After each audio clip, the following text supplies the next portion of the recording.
Okay, there's a lot of talk about the whole gag order and all that stuff, and the stance of MAGA is, of course, it's against his his freedom of speech, First Amendment.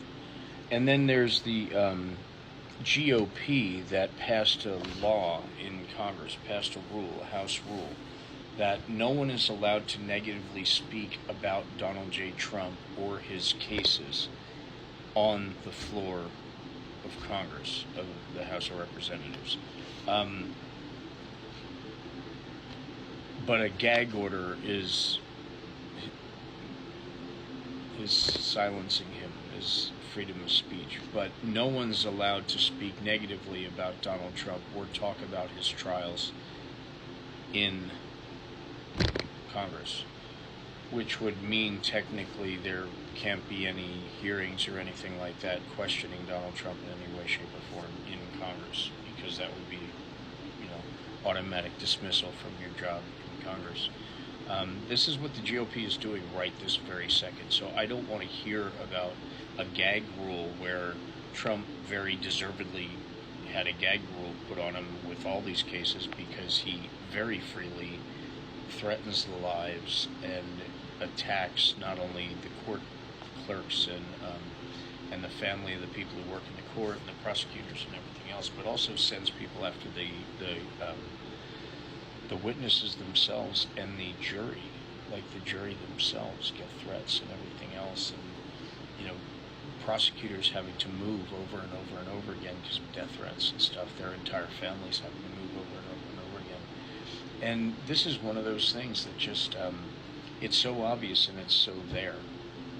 And it's so in front of everybody's face. And this gag order is not just to silence Donald Trump. It's to force him not to put everyone else in danger. If he could speak freely without doing that, there wouldn't have been a gag order. But he can't. He can't control himself, which is what's going to make tomorrow night's debate that much more interesting. But it's really, really important that we keep an eye on all this stuff, because the Republicans passing a law in Congress saying no one can speak negatively about one man. Kim Jong-un has that rule. Vladimir Putin has that rule. Viktor Orban has that rule in their countries. You're not allowed to speak negatively. You get thrown in jail. You get unalived. You get all sorts of stuff.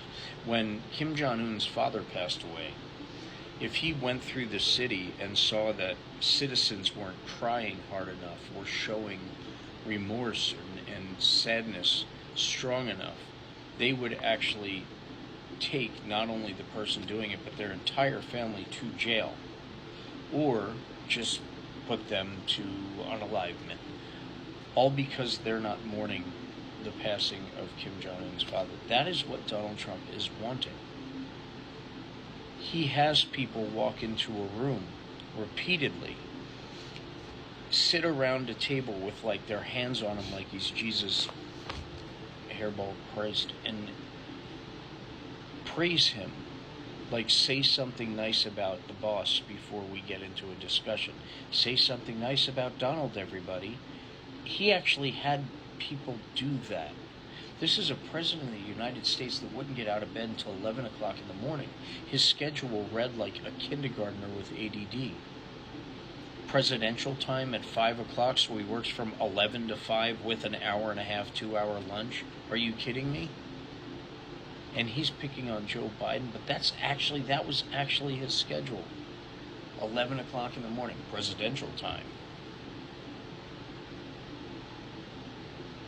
All he did was play golf. Joe Biden's the one with problems. Joe Biden's the one to watch. Joe Biden's the one that's losing his cognitive thought train there. Joe Biden's the one that's in decline.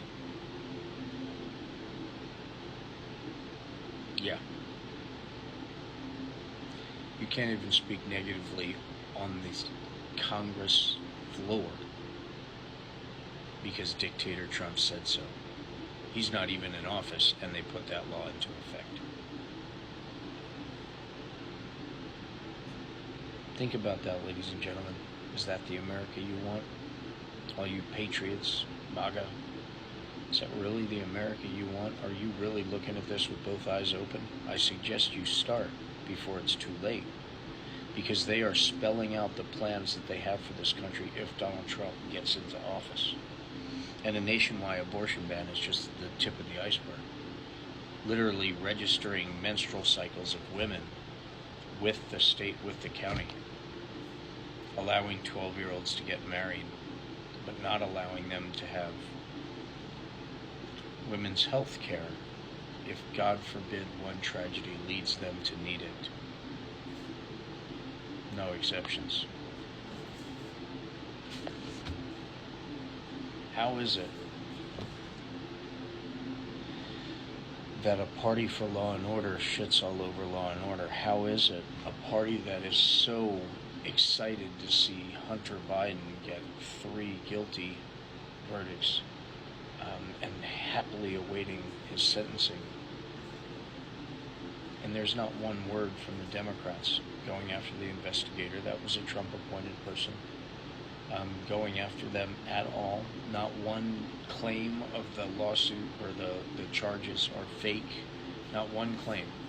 The president said directly, if the jury of his peers finds him guilty, then he will have to suffer the consequences that they decide. That's having an awful lot of faith in the judicial system, especially when they do make so many mistakes lately. Right, Judge Cannon? Right, Supreme Court across the freaking board.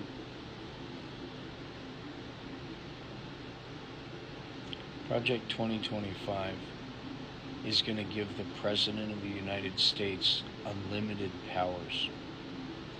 He will decide where all the money from all the budgets go to.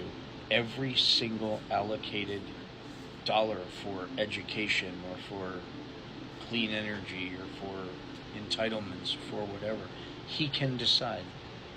Donald Trump will be able to decide where every dollar goes. That's in there. That's actually written in there. He will be able to use the military and send them to whatever protests or gathering or Democratic Bloc Party that happens to be there at his command. That's a dictator. That's not the United States. That is a dictator.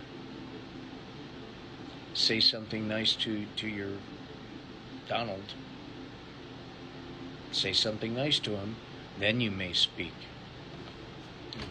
You're kidding me, people. Not allowed to speak negatively about him. My head actually hurts. Not allowed to speak negatively. A rule in Congress. And you people are still voting Republican.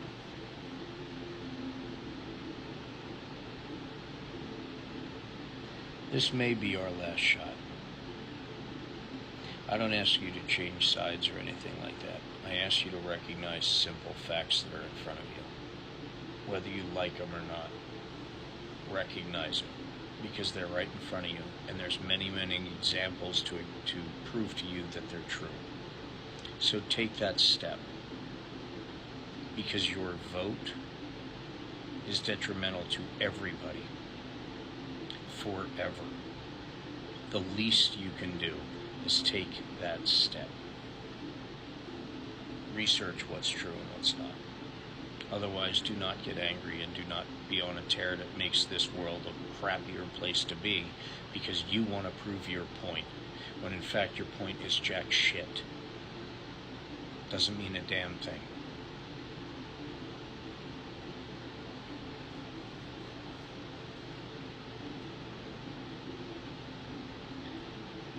If people can't tell what's going on, they're not opening their eyes and looking. They're just not bothering to look. We need to bother to look,